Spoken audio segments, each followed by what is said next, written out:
Hey there. So I wanted to touch base a little bit on what is a closing disclosure. And as I mentioned in a previous video, the CFPB website has both a loan estimate explainer and a closing disclosure explainer. So this video, we're going to talk about the closing disclosure explainer and some of the things that you should probably look for on your closing disclosure and what are the most important items that you're looking for. So first and foremost, I actually want to go to the last page of the closing disclosure, and you'll see right here above the signature line, it says, by signing, you are only confirming that you received this form. You do not have to accept this loan because you have signed or rejected this form. So a lot of lenders will send a copy of the closing disclosure a little bit early because that starts the 3-day window before you're allowed to sign your final closing documents. So when you sign this, you're just saying that you received it. And I think that's an important thing to note up front. Now, a lot of people don't review their entire closing disclosure, and I think that's a big mistake. So I want to go through line by line, page by page, and just let you know what are some of the important things on the closing disclosure. So obviously at the top, you have your name. You always want to make sure all that is correct. You should have done so on your loan estimate. The date that the closing disclosure was sent, when the loan is supposed to be dispersed. Obviously, those dates probably shouldn't match because of the 3-day waiting period. The property address, you want to make sure that's correct. The sales price, and then right here, the loan amount, your interest rate, which is your note rate, the monthly principal and interest, that does not include taxes and insurance. The prepayment penalty, if that says yes, that's a problem. You want to make sure that says no, unless you and your loan officer already discussed a prepayment penalty. There's very few loan programs out there that include a prepayment penalty and very few that include a balloon payment. But if either of those say yes and you were not aware of those terms, you probably want to have a discussion with your loan officer. Then we go into here, and this is the part that tends to confuse people quite a bit, is the projected payments. So in this particular instance, there was mortgage insurance, so they split up years 1 through 7. That's about the estimate of the time that they're going to have to pay mortgage insurance. And then years 8 through 30, and then you see the total payment. Okay, and then this is the part that confuses everybody, which is this is not in addition to this. Okay, this is a piece of this. So if you have your payments, your taxes and insurance escrowed, this is telling you what your escrow account is going to grow by every month, or what portion of your payment is going into your escrow account. So right here it says your property taxes are escrowed, your homeowner's insurance is escrowed. If you have an HOA, it is not escrowed. HOA is always paid separately. And that's important because on your initial paperwork, you'll see the total housing expense, including the HOA, as listed as your total monthly payment, but your HOA is always paid separately. So your closing costs total are listed here, and then the total cash to close is listed here. Now this is after any deposits and credits from the seller or lender, so that's also important to note. So if we go to page 2, this is the breakdown of all the fees.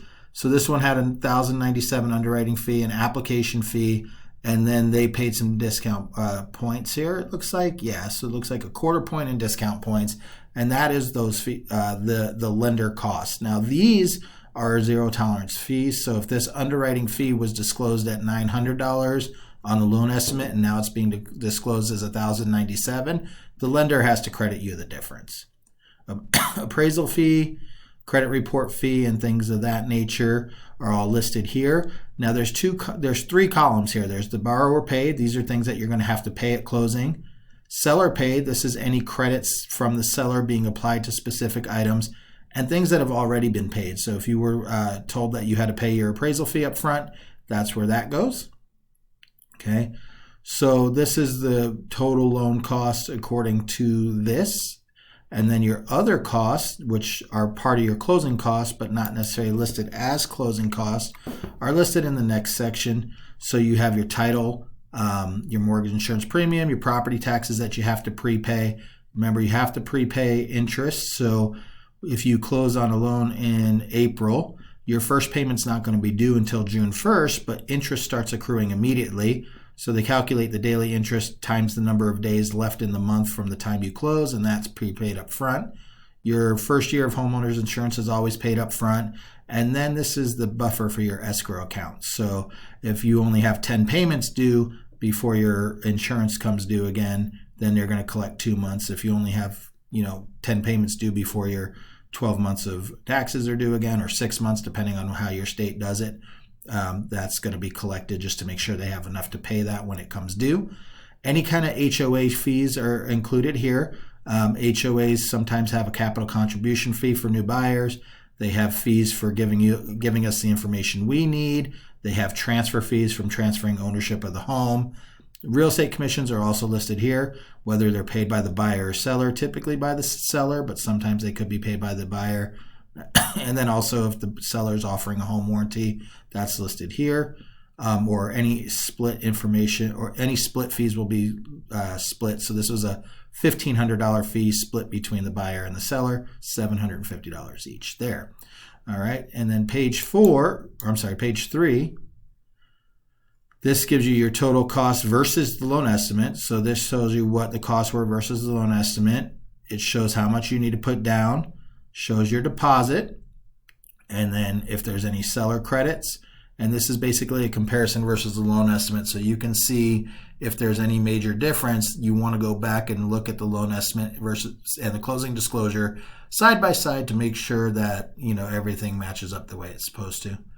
This is more breakdowns of some of the stuff we've already spoken about.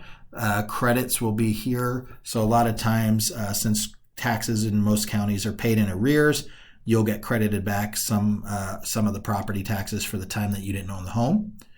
And then this is the seller side of the transaction there. So this gives you your cash to close again. It'll match what was on the first page.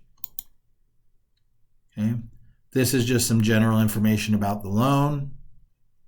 Okay, nothing major here. This will let you know if you have an assumable loan or not, and if there's any weird features on the loan and things of that nature. It has to be marked here. Partial payments, whether or not the servicer will accept partial payments, and then the escrow account breakdown is here.